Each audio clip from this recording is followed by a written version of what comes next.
Assalamualaikum warahmatullahi wabarakatuh.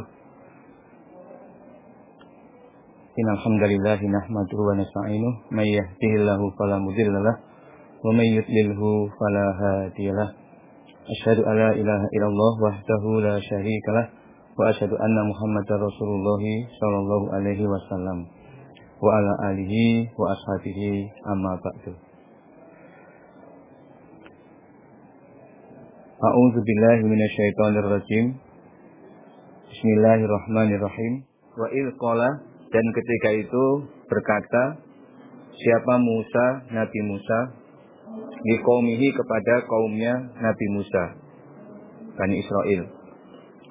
Innallaha, sesungguhnya Allah, ya'murukum, perintah siapa Allah pada kamu sekalian, antazbahu, supaya menyembelih kamu sekalian, baqaratan, pada seekor sapi betina. Qalu, berkata mereka, kaum, yaitu Bani Israel, atattakhizuna, adakah mengambil engkau Musa pada kami, atau adakah menjadikan engkau Musa pada kami huzuan, bercanda? Qala, berkata Nabi Musa, a'udzu billah, aku mohon perlindungan kepada Allah, an akuna, bahwasanya ada aku, minal jahilin, tergolong orang yang bodoh. Dan ceritakanlah Muhammad ketika Nabi Musa berkata kepada kaumnya, yaitu Bani Israel,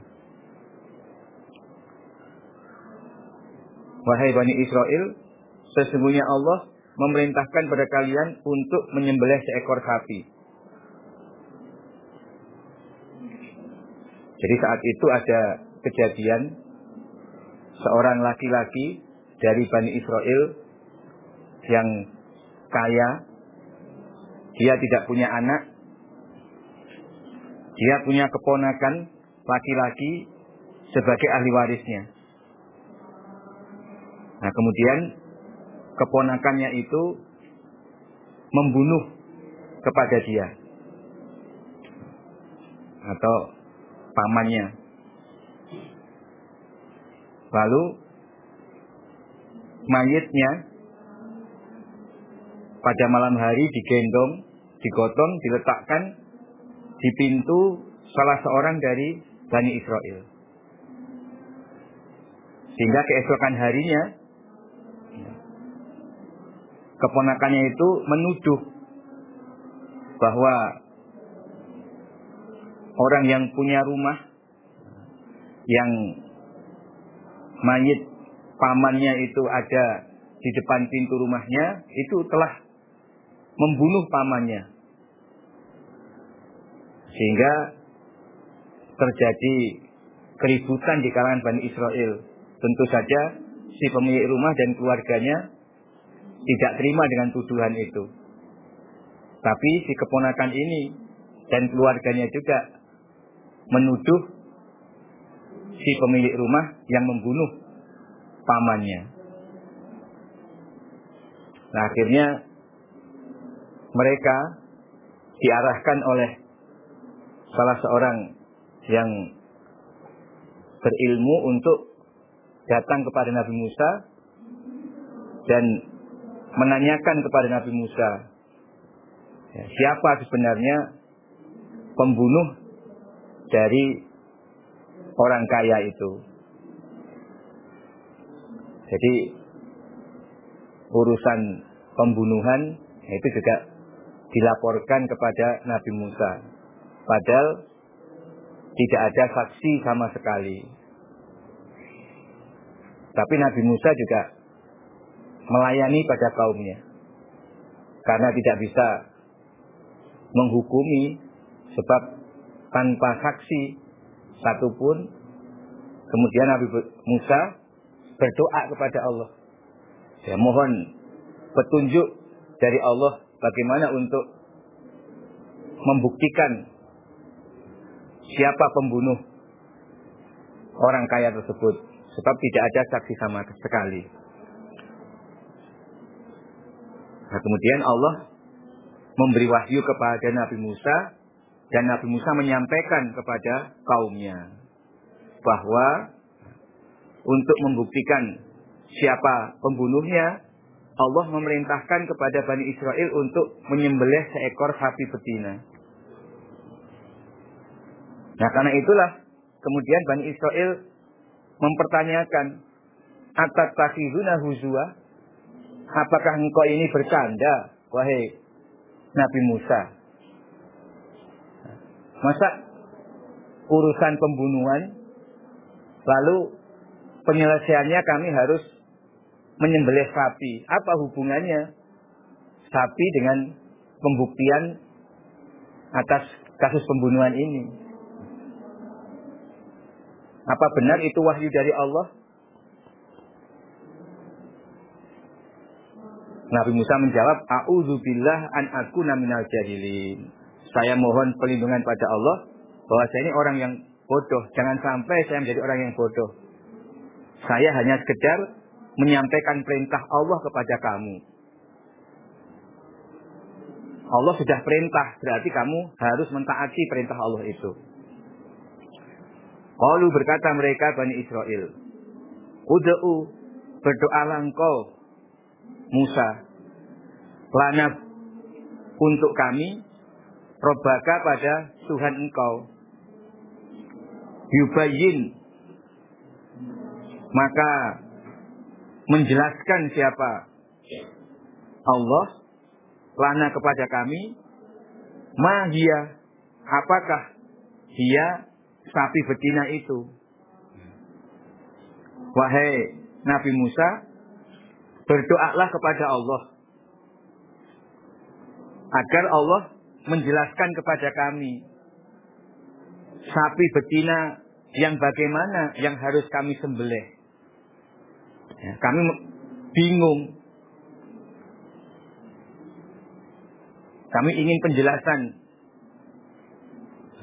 untuk menyelesaikan kasus ini. Kami harus menyembelih sapi betina, tapi yang bagaimana? Qala, Nabi Musa, innahu, sesungguhnya Allah, yaqulu, berfirman Allah, innaha, sesungguhnya sapi betina, baqaratun, adalah seekor sapi, la faridun, yang tidak tua, di usianya tidak tua, wala bikrun, juga bukan sapi muda, betina muda, tetapi awanun, yang sedang.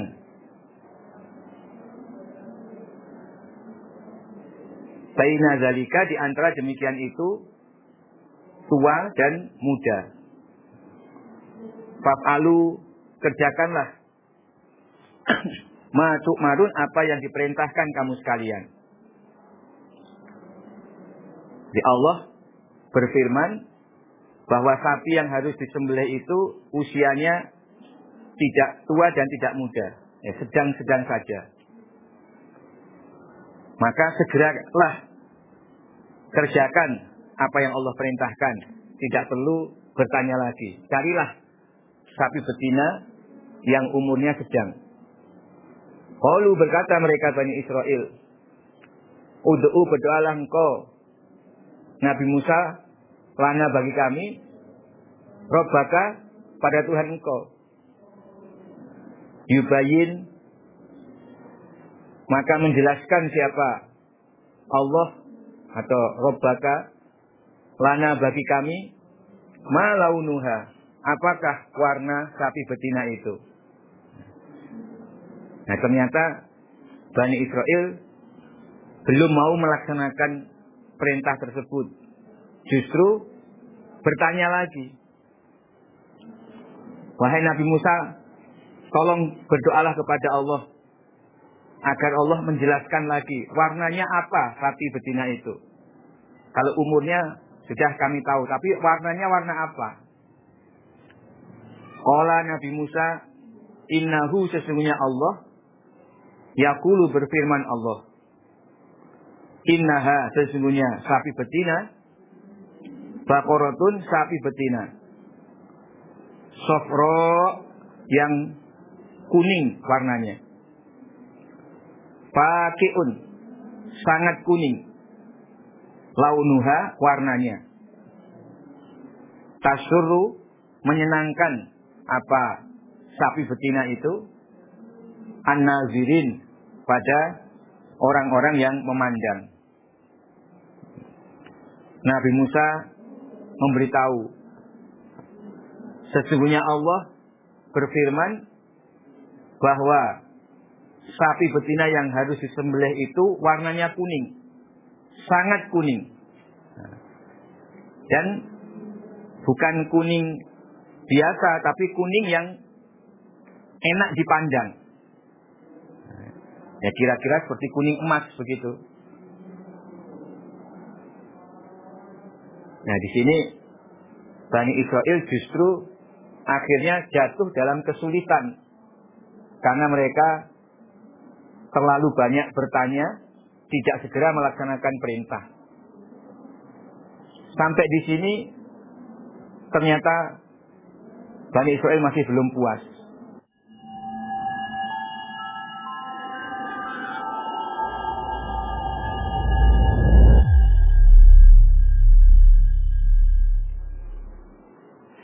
A'udzu billahi minasy syaithanir rajim. Bismillahirrahmanirrahim. Qalu ud'u lana rabbaka yubayyin lana ma hi.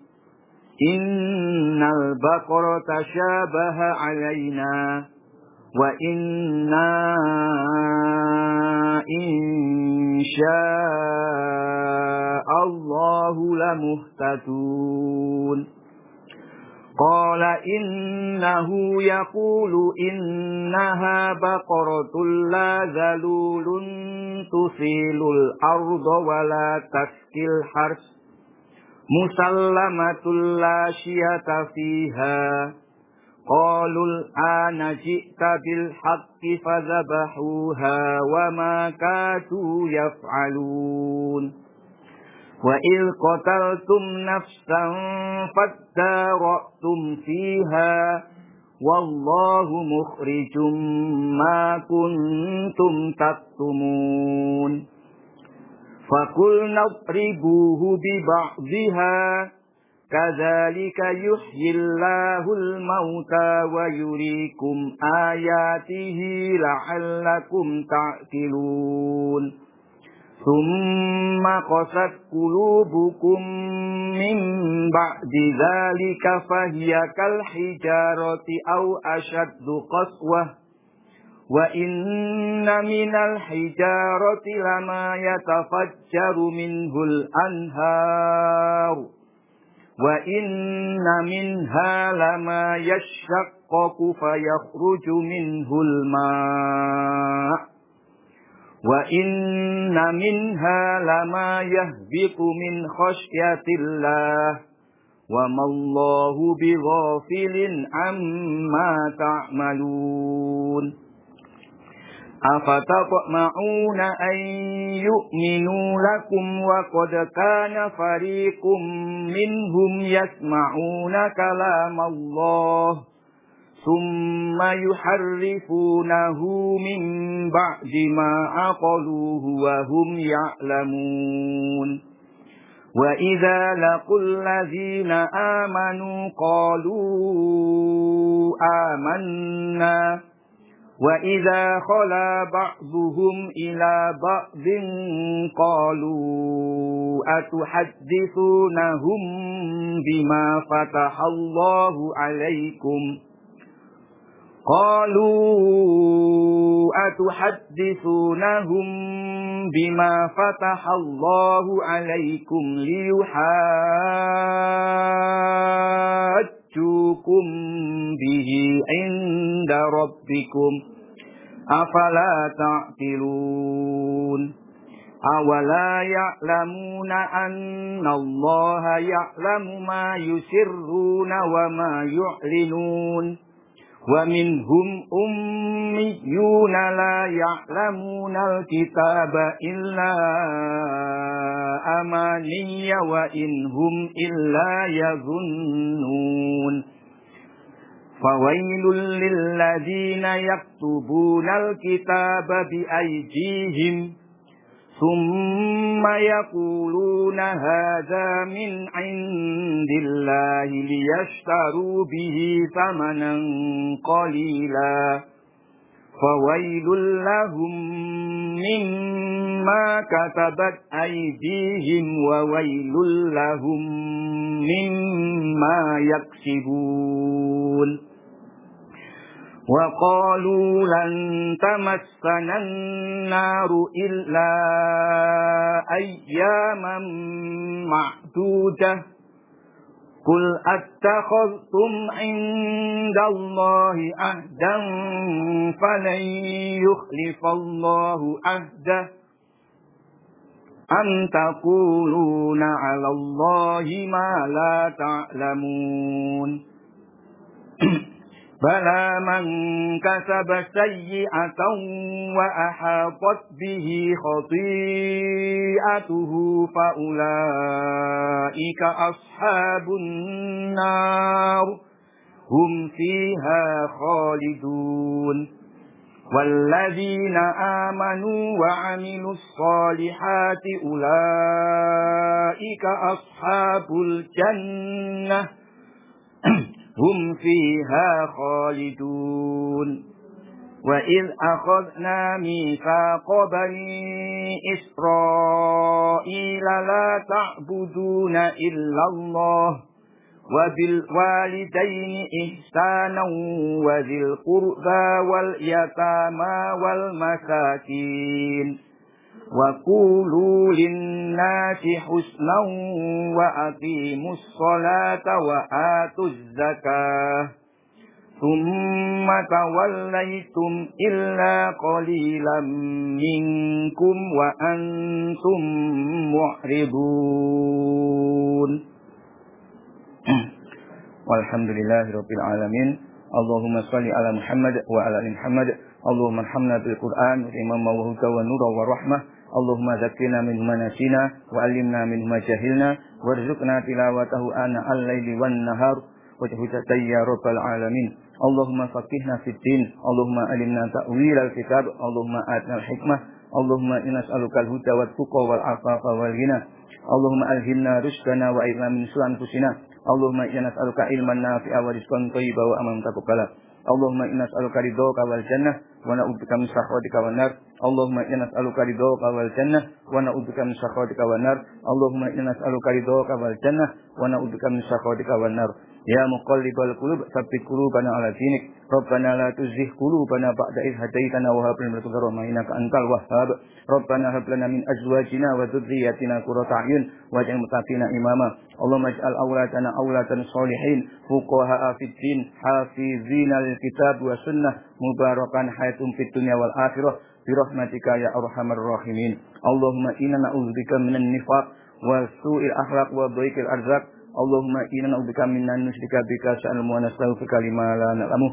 Allahumma inna nas'aluka shihah wal ifah wal amanah wa sunnahu wa ridha bil qadar. Allahumma anci amat jamaatana, Allahumma baik jamaatana, Allahumma ansur aiman jamaatana, Allahumma aslih aiman muslim jamaatana, Allahumma mahfad aiman mahfad jamaatana, Allahumma sabbit jamaatana dinika wa ansur man aatana wastud wal kaman zalamana. Allahumma ijal jamaah wa ajal firqata wa tafarrah. Rabbana atina fid dunya hasanah wa fil akhirati hasanah wa qina adzabannar. Allahumma shalli ala Muhammad wa ali Muhammad walhamdulillahi rabbil alamin.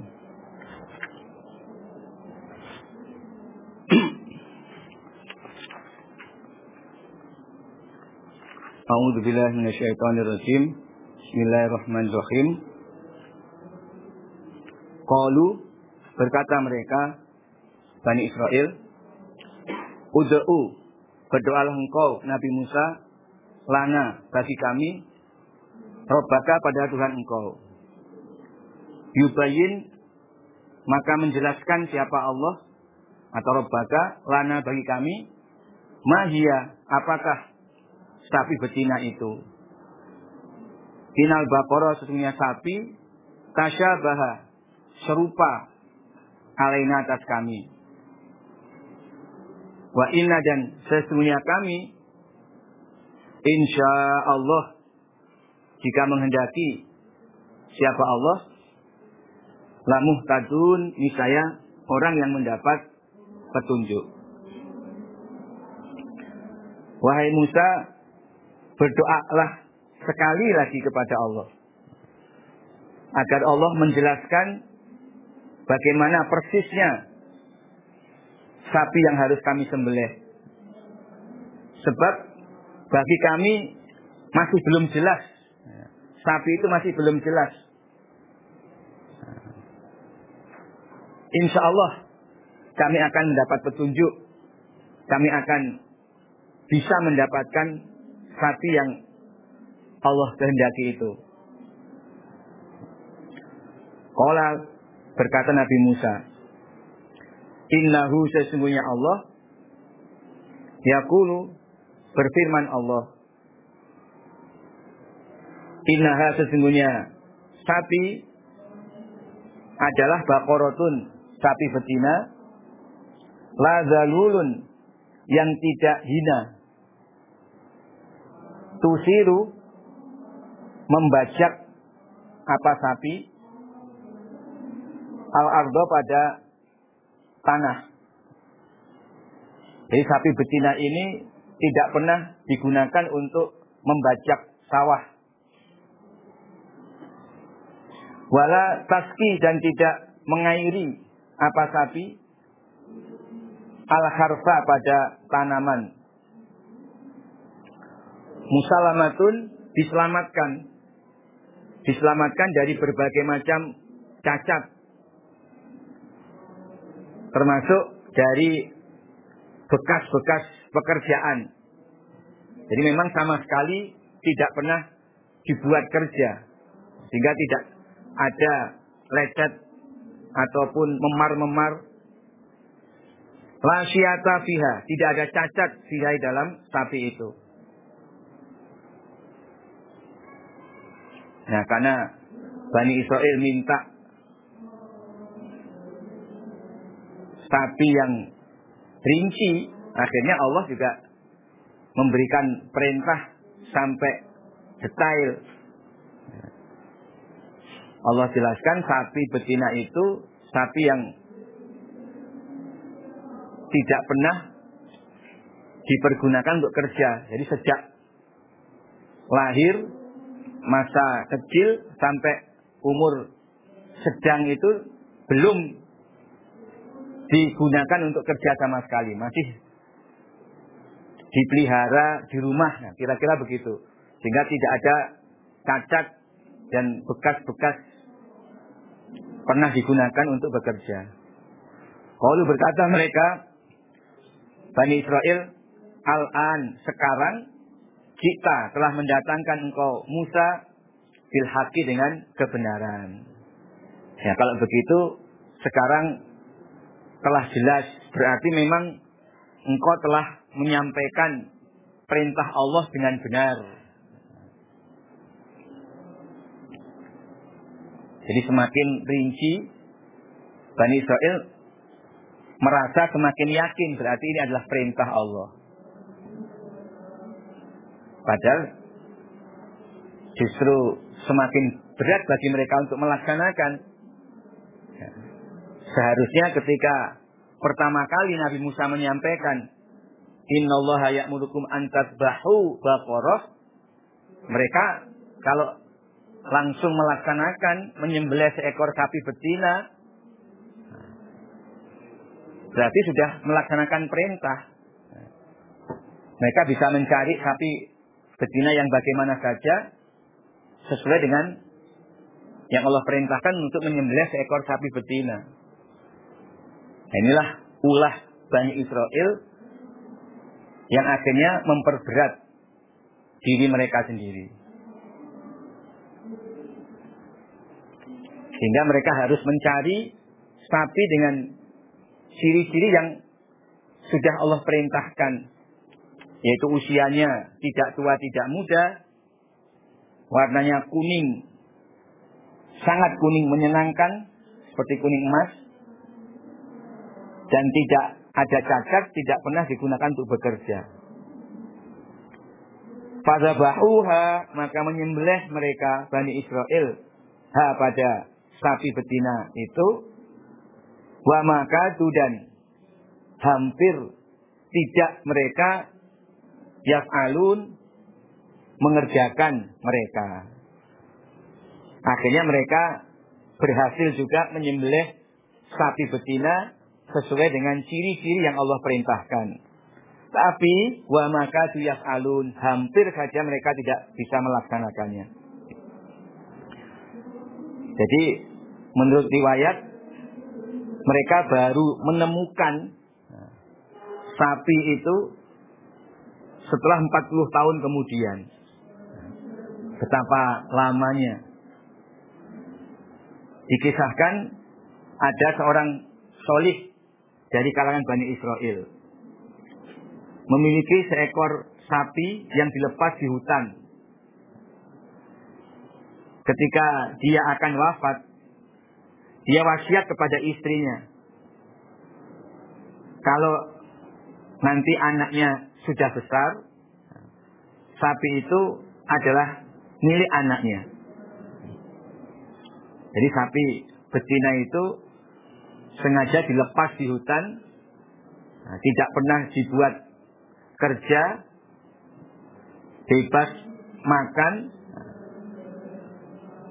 dan sapi itu bisa diberikan kalau anaknya sudah besar. Itulah wasiat dari seorang solih pada zaman Nabi Musa tersebut. Nah, setelah anak itu dewasa, lalu ibunya memberitahu kepada sang anak bahwa dulu bapaknya memberi wasiat, ada seekor sapi betina yang itu diberikan untuk anaknya tersebut. Nah, ternyata keadaan sapi betina itu sesuai dengan yang dicari oleh Bani Israel.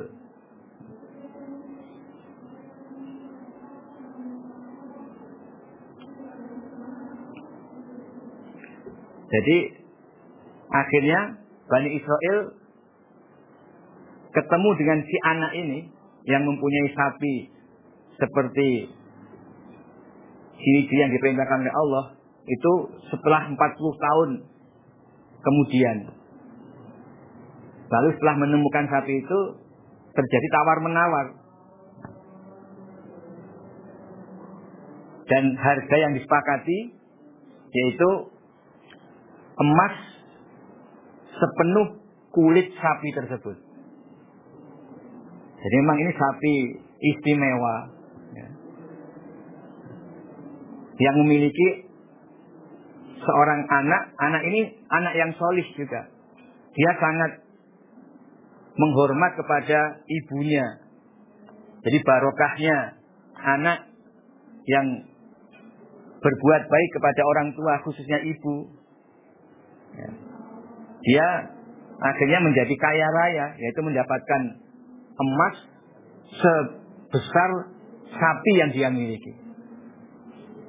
Nah, Bani Israel ya mau saja membeli sapi itu karena itu satu-satunya untuk melaksanakan perintah Allah.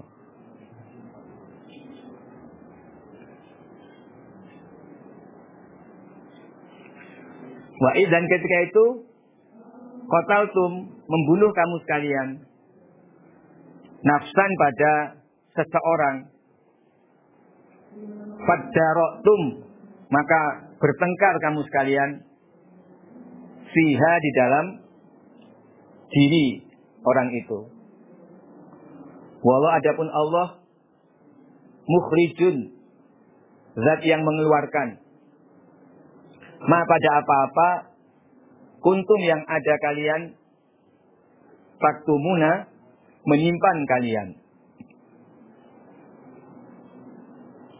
Jadi ini menceritakan kejadian awalnya, yaitu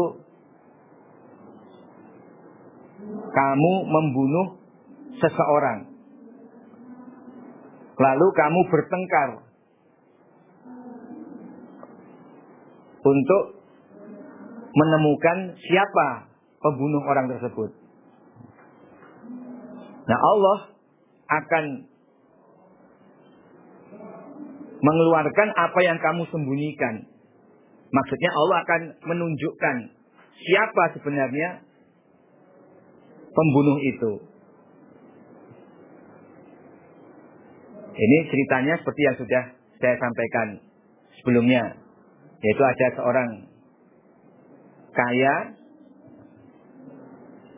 dia tidak punya anak, ahli warisnya adalah keponakannya, kemudian keponakannya itulah yang membunuh kepada dia agar bisa segera mendapatkan harta warisan. Kemudian di malam hari, mayit orang kaya itu digotong lalu diletakkan di depan pintu salah seorang dari Bani Israel. Sehingga keesokan harinya mereka ribut, bertengkar. Keponakan ini menuduh si pemilik rumah itulah pembunuhnya. Tapi mereka menolak. Akhirnya mereka datang kepada Nabi Musa untuk menanyakan siapa sebenarnya pembunuh dari orang kaya tersebut. Lalu Allah memberi wahyu kepada Nabi Musa bahwa Allah akan mengeluarkan apa yang disimpan. Maksudnya isi hati si pembunuh tersebut. Jadi yang menyampaikan tuduhan itu sebenarnya adalah keponakannya. Yang melaporkan justru keponakan yang membunuh tersebut. Nah, kemudian Allah memberi wahyu kepada Nabi Musa bahwa Allah akan mengeluarkan isi hati atau apa yang disembunyikan oleh si keponakan ini yang justru menuntut kematian pamannya. Fakulna, maka berfirman kami Allah, itribuhu, memukullah kalian hu pada nafsan, pada orang yang dibunuh, tiba dia dengan sebagiannya sapi, sebagiannya nafas.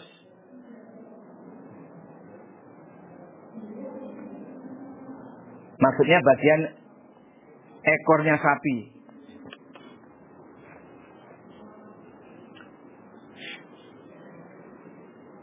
Kadzalika, seperti dengan itulah yuhyi, akan menghidupkan siapa Allah al-mauta, pada orang mati,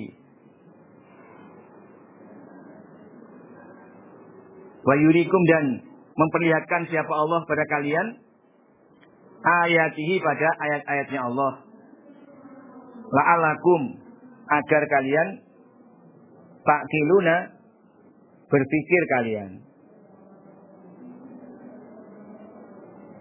Nah, kemudian Allah memerintahkan supaya Bani Israel memukul mayit orang kaya tersebut dengan bagian tubuh dari sapi yang akan disembelih, yaitu bagian lidah atau ekornya. Sebagian riwayat mengatakan itu lidah atau ekornya. Nah, setelah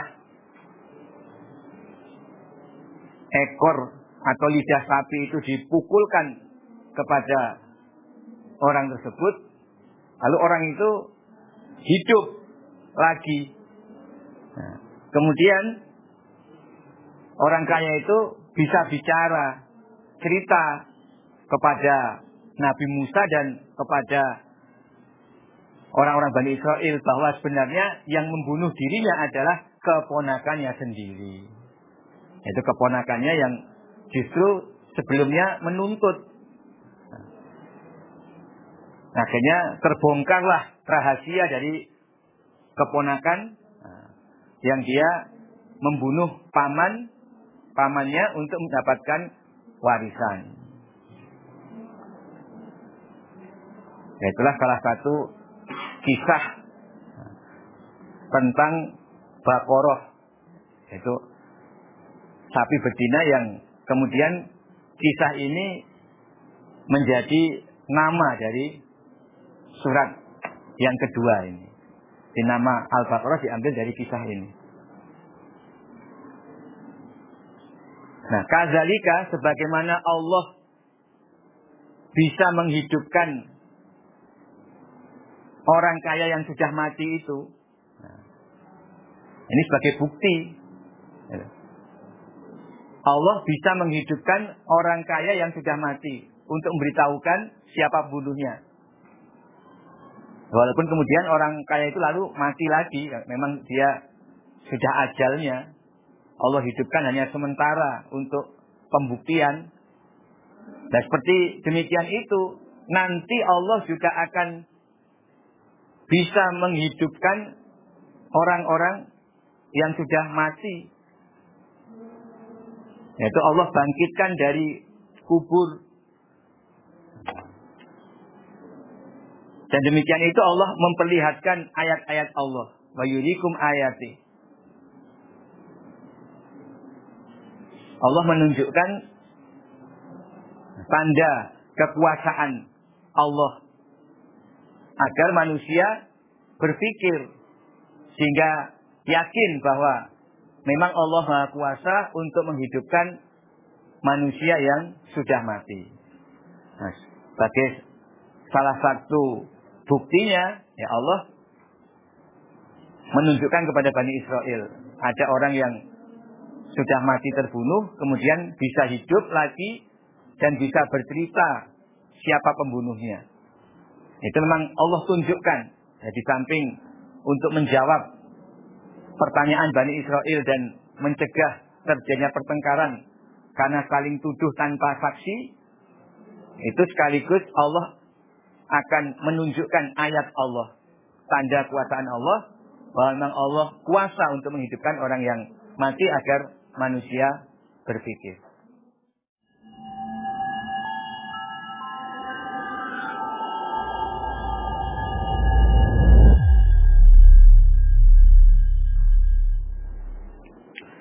Summa qasat, kemudian keras apa qulubukum, hati kamu sekalian. Min ba'di zalika, setelah demikian itu kejadian. Fahiyya, maka adapun hati kal hijarah, sebagaimana batu. Au asyaddu, atau lebih sangat apanya, qaswatan, kerasnya. Wa inna minal hijarah, dan sesungguhnya sebagian dari batu lama ada batu yatafajjaru, yang mengalir minhu, dari batu apa al-anharu, beberapa sungai. Wa inna minha, dan sesungguhnya sebagian dari batu lama apa, niscaya ada batu yashaqqaqu, yang pecah apa batu atau apa ma, maksudnya batu. Wa yakhruju, maka keluar minhu, dari ma atau batu, alma apa, alma, air. Wa inna minha, dan sesungguhnya sebagian dari batu, dari hijarah lama ada apa-apa, maksudnya batu, ada batu yahditu, yang menggelundung apa batu, min khosyatillah, karena takut kepada Allah. Wa ma'allah, dan tidak ada Allah bighafilin, lupa, amma ta'malun, dari apa-apa yang beramal kamu sekalian.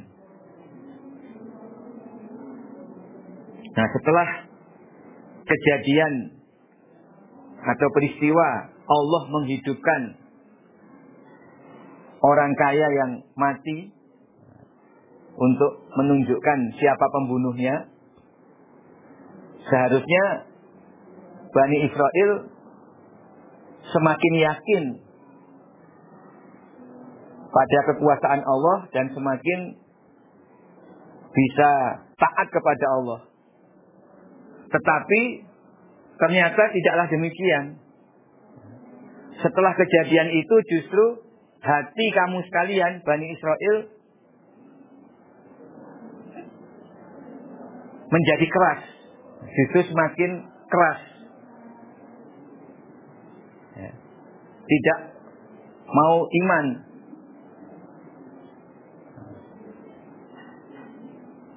Sehingga kerasnya hati itu sebagaimana batu. Atau lebih keras daripada batu. Au asyaddu qaswah. Bahkan kerasnya hati lebih keras daripada batu. Nah, demikianlah keadaan hati ketika Allah tidak memberikan cahaya ke dalam hati. Allah tidak memberikan keimanan. Sehingga hati itu akan keras. Menjadi sombong. Dan menolak pada kebenaran. Kalau hati sudah keras, kerasnya hati itu mengalahkan kerasnya batu. Lalu Allah memberikan penjelasan. Sebagian dari batu, ada batu yang darinya mengalir air sungai. Dari batu itu muncul mata air, kemudian mengalir menjadi beberapa sungai. Maksudnya batu yang keras itu masih bisa berlubang sehingga menumbuhkan mata air. Kan karena batunya berlubang. Bahkan air yang keluar dari batu itu banyak terus menerus sampai mengalir menjadi sungai. Ini biasa batu besar, keras, tapi dari batu itu keluar mata air. Jadi sekeras-kerasnya batu masih bisa dilubangi oleh air. Karena desakan yang sangat kuat, dorongan yang kuat, akhirnya pecah juga batu itu, berlubang. Sehingga menjadi jalan mata air. Sebagian dari batu, ada juga yang pecah kemudian mengeluarkan air menjadi sumur. Nah, kalau yang sebelumnya itu mata air lalu menjadi sungai, ini batu yang mengeluarkan mata air kemudian hanya menjadi sebuah sumur. Sebagian dari batu ada juga yang menggelundung dari bukit atau gunung karena takut kepada Allah.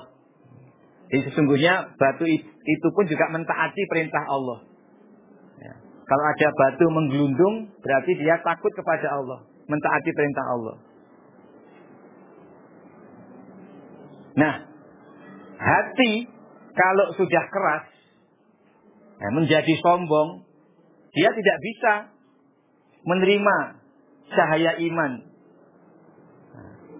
Orang yang hatinya keras tidak bisa mentaati perintah Allah dan tidak bisa menjadi hamba yang beriman. Maka Allah berfirman bahwa kerasnya hati itu lebih keras daripada batu. Sekeras-keras batu masih bisa dijebol oleh air. Sekeras-keras batu masih taat kepada perintah Allah. Menggelundung dari gunung atau dari bukit. Nah, Allah akan mencatat semua amal kalian, wahai Bani Israel. Afatatma'una, adakah mengharap kamu sekalian orang Islam ayu'minu bahwasanya iman mereka Yahudi atau orang Bani Israel yang ada pada zaman Nabi. Lakum bagi kamu sekalian orang Islam. Wa qad kana dan sungguh telah ada siapa farikun segolongan minhum dari mereka Yahudi yasmauna mendengar mereka kalam Allah pada firman-firman Allah yang terdapat dalam kitab Taurat, fit Taurat. Tsumma yuharrifunahu kemudian merubah mereka hu pada kalam Allah. Min ba'di ma aqalu setelah mengerti mereka hu pada kalam Allah. Wahum dan mereka ya'lamuna mengetahui. Atau min ba'di ma aqalu setelah memikirkan mereka hu pada kalam Allah.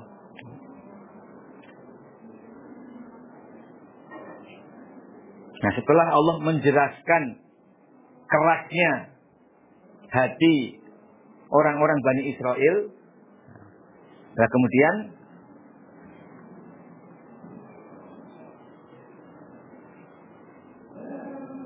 Allah bertanya kepada umat Islam ya,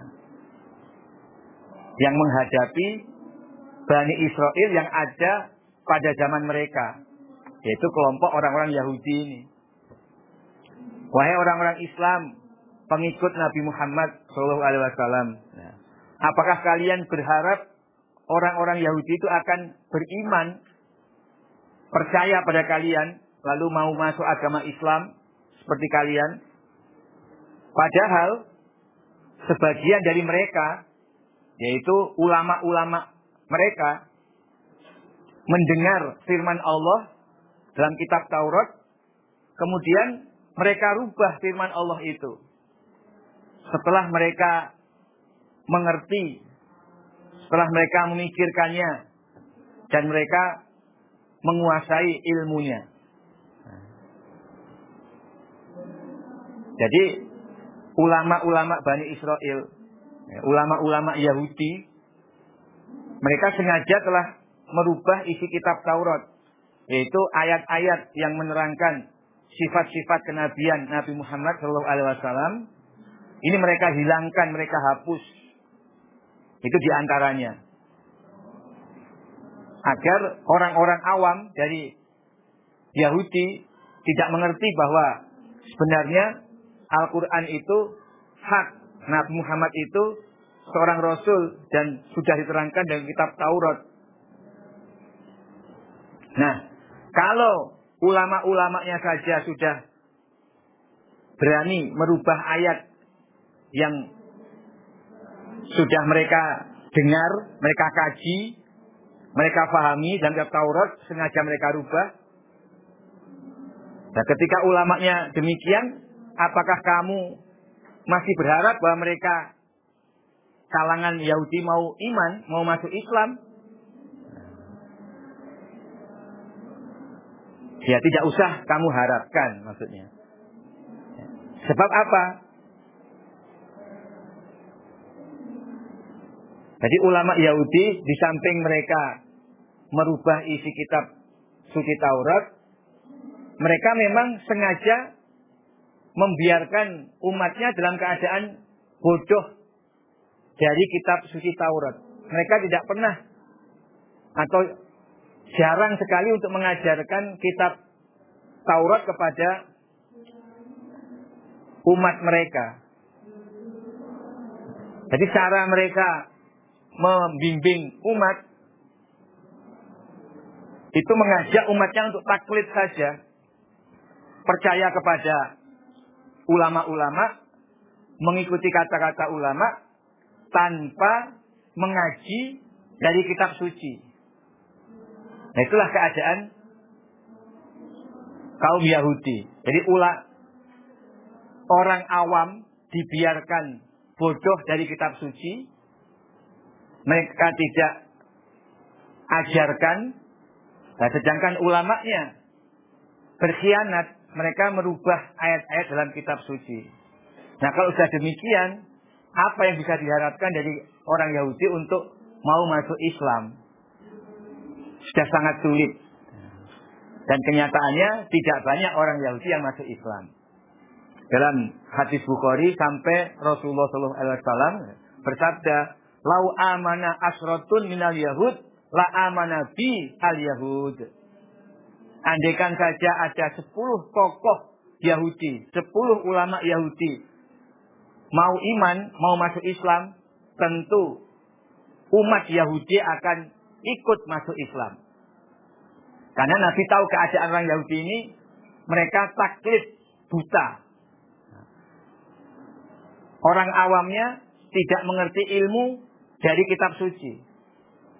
Mereka taklid kepada tokoh-tokoh ulama-ulama mereka.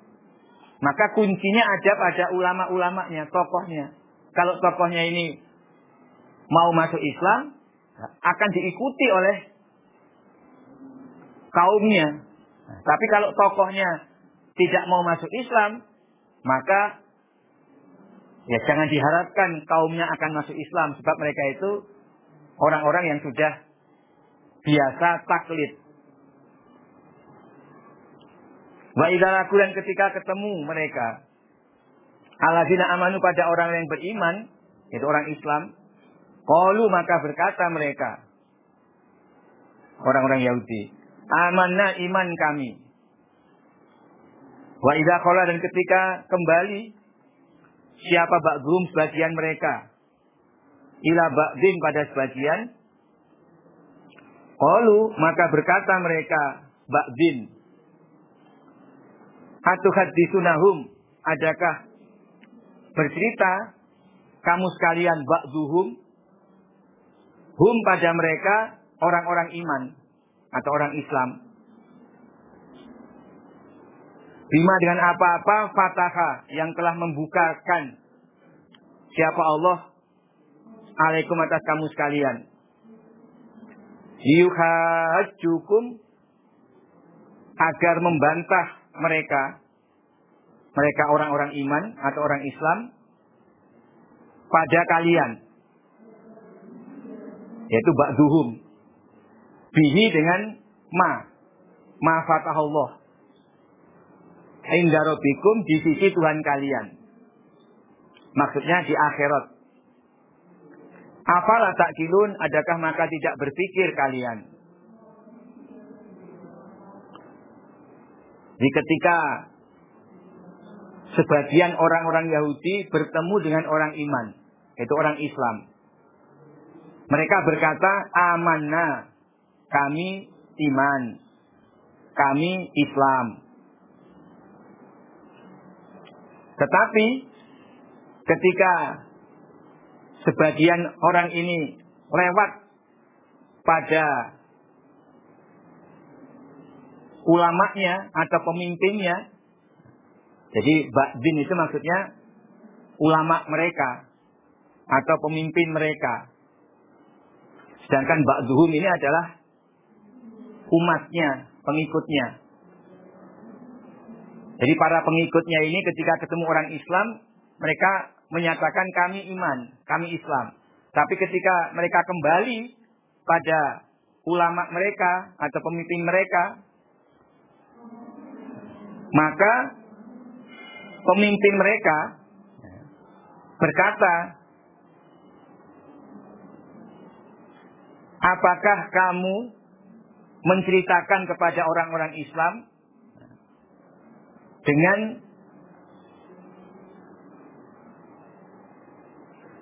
isi kitab Taurat yang telah Allah buka atau Allah terangkan kepada kalian? Jadi dengan apa-apa yang Allah telah menjelaskan pada kalian di dalam kitab Taurat. Apakah kamu menceritakan kepada orang-orang Islam dengan apa-apa yang telah Allah terangkan kepada kalian, yaitu isi kitab Taurat. Sehingga nanti orang-orang Islam akan bisa membantah kepada kalian dengan apa yang kalian ceritakan kepada mereka ketika menghadap di sisi Allah di hari kiamat nanti. Jadi inda rabbikum itu maksudnya di akhirat.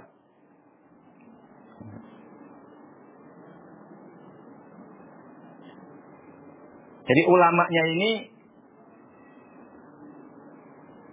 curiga kalau murid-muridnya itu bercerita kepada orang Islam tentang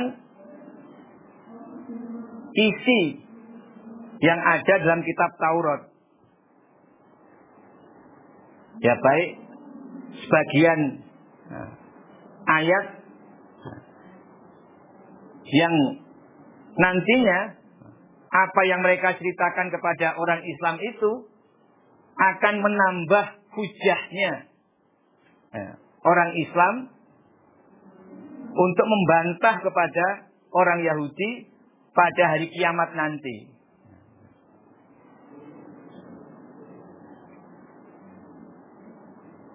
Jadi ini pembicaraan antara ulama Yahudi, di sini disebut sebagai Ba'din, itu ulama Yahudi, dengan pengikutnya atau murid-murid mereka. Nah, pengikut dari kaum Yahudi ini kadang bergaul dengan orang-orang Islam. Nah, ketika mereka bertemu orang Islam, para pengikutnya akan mengatakan, kami Islam kok. Qalu amanah, kami iman, kami Islam. Sehingga bisa jadi orang Islam akhirnya tanya kepada mereka, kamu dulu kan orang Yahudi, bagaimana kalau dalam kitab Taurat ada nggak keterangan ini, keterangan itu yang menguatkan kebenarannya Nabi Muhammad?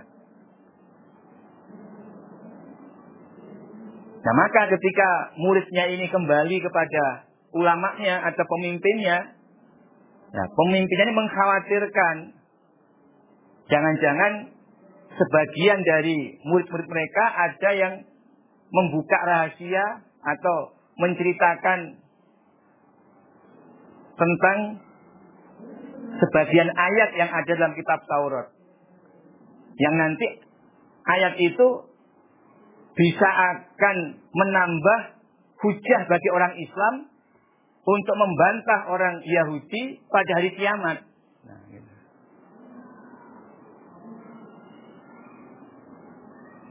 Jadi ulama Yahudi ini takut ya kalau rahasia mereka terbongkar atau takut kalau orang Islam nanti punya tambahan hujah untuk menyalahkan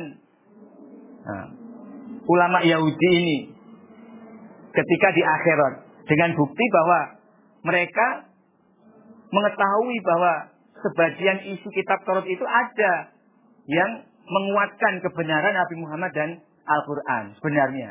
Yang mereka dapatkan dari murid-murid atau pengikut-pengikut ulama Yahudi ini. Memang ini perlu sedikit kita cerna ya untuk memahami ayat ini. Jadi saya ulangi lagi, ketika sebagian dari orang Yahudi, ya katakan muridnya atau pengikutnya bertemu dengan orang Islam, mereka mengatakan amanah, kami iman, kami Islam. Mereka menjadi munafik dari Yahudi. Nah, ketika mereka kembali kepada ulama-ulamanya di kalangan Yahudi, nah ulamanya ini menegur. Jadi ini termasuk munafik Yahudi, munafik dari kalangan Yahudi. Dia mondar-mandir antara Yahudi dan Islam. Ya. Ketika dia kembali ke habitatnya di kalangan kelompok Yahudi, nah, ulamanya menegur pada mereka, kamu kok sering-sering sih ke tempat orang Islam?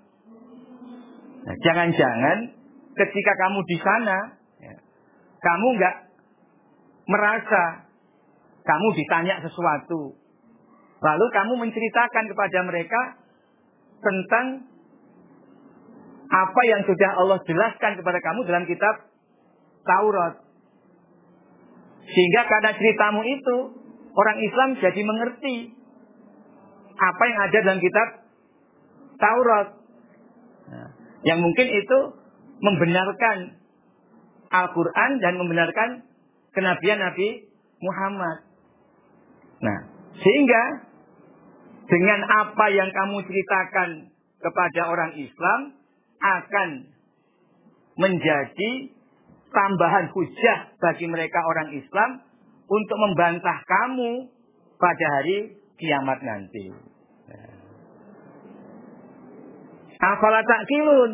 Nah, adakah maka tidak berpikir kamu sekalian murid atau ba'duhum. Ini ucapan ba'din ini, ucapan ulama atau pemimpinnya.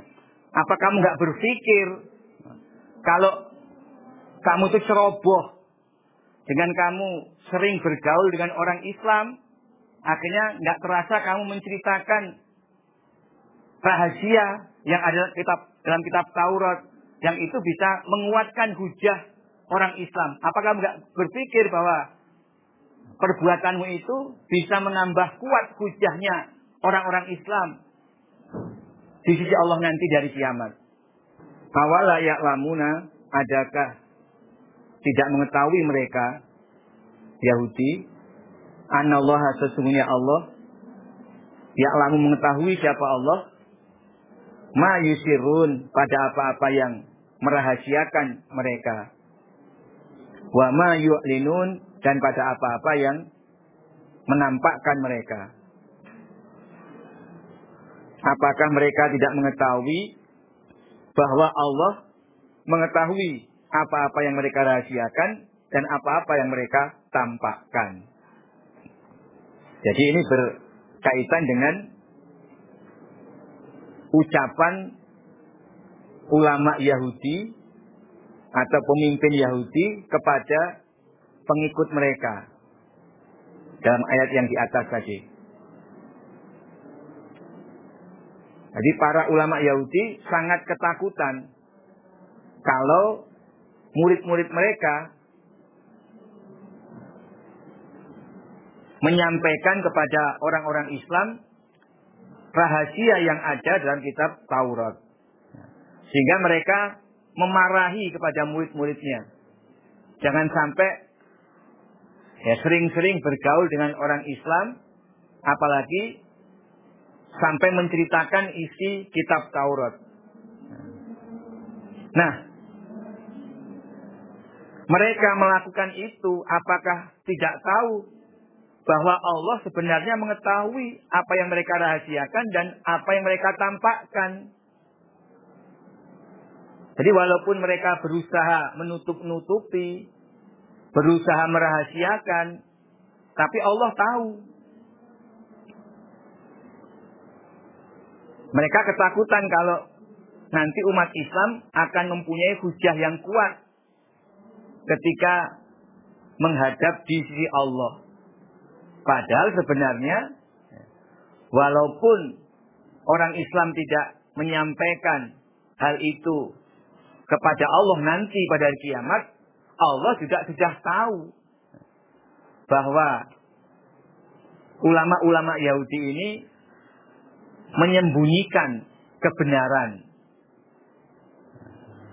Mereka merahasiakan kebenaran yang ada dalam kitab suci Taurat.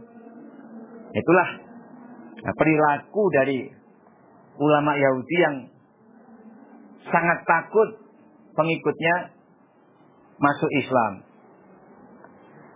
Dan juga sangat takut kalau pengikutnya menyebarkan rahasia yang ada dalam kitab Taurat yang selama itu mereka tutupi. Wa minhum, dan sebagian dari mereka Yahudi ummiyun, ada yang ummi. Ummi ini adalah golongan yang tidak pandai membaca dan tidak pandai menulis, yaitu para pengikut mereka. La ya'lamuna, tidak mengetahui mereka al-kitaba, pada kitab suci. Ini penjelasannya dari Umiyun. Illa amaniya, kecuali angan-angan. Maksudnya persangkaan. Wa inhum, dan tidak ada mereka illa yazunnun, kecuali menyangka. Ya. Sebagian dari orang Yahudi adalah orang-orang ummi, orang yang tidak pandai membaca, tidak pandai menulis. Yang dimaksud, mereka tidak mengetahui isi kitab suci. Jadi ummi dalam hal pengetahuan terhadap kitab suci. Kecuali yang mereka ketahui hanya berdasarkan angan-angan. Dan mereka hanya menyangka. Maksudnya, la ilma lahum. Mereka tidak punya ilmu tentang kitab suci. Tidak mempunyai dalil atau hujjah dari kitab suci. Mereka hanya berdasarkan persangkaan. Dalam beribadah, mereka taklid, mengikuti kepada ulama tanpa mengetahui dasar dalilnya. Nah, inilah keadaan sebagian dari orang Yahudi, yaitu para pengikut atau orang-orang awam. Nah, inilah rusaknya kaum Bani Israel atau orang-orang Yahudi ini, karena mereka sudah jauh dari kitab suci. Ya. Orang-orang awam tidak diberi pelajaran ilmu tentang ayat-ayat yang ada dalam kitab suci. Ulamanya memang membiarkan mereka dalam keadaan bodoh dari kitab suci. Mereka dibiarkan untuk taklid, sekedar ikut-ikutan, taat pada ulama tanpa harus mengetahui hujjah atau dalil yang bersumber dari kitab suci. Nah, itulah keadaan orang awam atau pengikut dari kalangan umat Yahudi. Fawailun, maka jurang neraka. Al-wail ini adalah jurang neraka atau gunung api yang ada dalam neraka. Lillazina, bagi orang-orang yaktubuna, yang menulis mereka Alkitabah, pada kitab suci. Biaidihim, dengan tangan mereka. Tumayakuluna, kemudian berkata mereka,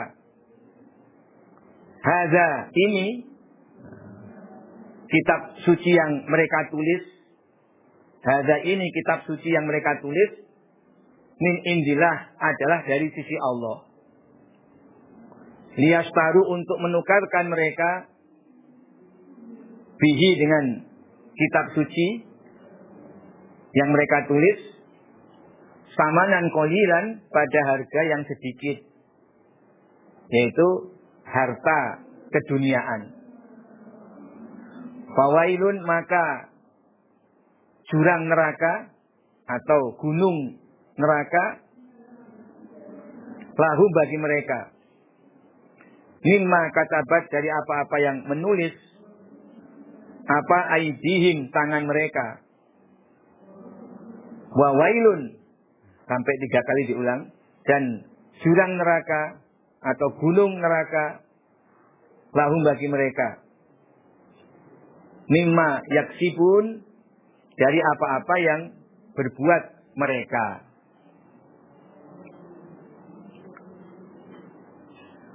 Kerusakan atau neraka wail atau ya jurang atau gunung api dalam neraka bagi ulama-ulama Yahudi yang menulis kitab suci dengan tangan mereka. Kemudian mereka berkata, ini kitab suci yang sudah mereka rubah, yang sudah ditulis dengan tangan mereka itu. Mereka katakan, haza min indillah, ini dari Allah. Maksudnya inilah kitab suci yang asli. Padahal itu adalah kitab suci yang sudah mereka tulis, sudah mereka rubah.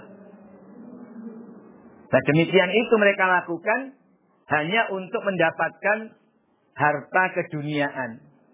Maksudnya agar mereka tidak kehilangan pengikut, agar pengikutnya tidak masuk Islam, sehingga mereka tetap bisa mendapatkan pemasukan dari banyaknya pengikut. Mereka berani menulis kitab suci dengan tangan mereka, artinya merubah isi kitab suci itu. Maka neraka wel atau gunung neraka bagi mereka, sebab perbuatan mereka, sebab ulah mereka menulis kitab suci dengan tangan mereka. Jadi dalam ayat sebelumnya 78 Allah menerangkan keadaan umat dari Bani Israel. Mereka itu awam atau disebut golongan ummi karena tidak mengetahui isi kitab suci, karena mereka memang tidak diajari oleh ulama. Mereka hanya taklid. Kemudian dalam ayat 79 Allah menerangkan keadaan ulamanya, yaitu ulamanya berkhianat. Mereka berani merubah isi kitab Taurat. Mereka buat kitab Taurat dengan tulisan mereka yang tidak sama dengan aslinya. Kemudian mereka mengatakan inilah kitab suci yang Taurat yang asli dari Allah. Nah, dua ayat inilah menerangkan keadaan kaum Yahudi yang menyebabkan mereka tidak mau masuk Islam. Masih terkait dengan ayat 75 tadi. Apa kamu berharap orang Yahudi akan masuk Islam? Ya, tidak mungkin. Karena apa? Ulamanya khianat, sedangkan umatnya bodoh. Waqalu, dan berkata mereka Yahudi, lan tamassana, tidak akan mengenai pada kami apa an-naru, api neraka, illa ayyaman, kecuali di dalam beberapa hari, ma'dudatan, yang dihitung. Orang-orang Yahudi juga punya pendapat, kalau toh kami masuk neraka, paling-paling hanya selama 40 hari. Yaitu sama dengan waktu lamanya mereka menyembah patung anak sapi di zaman Nabi Musa.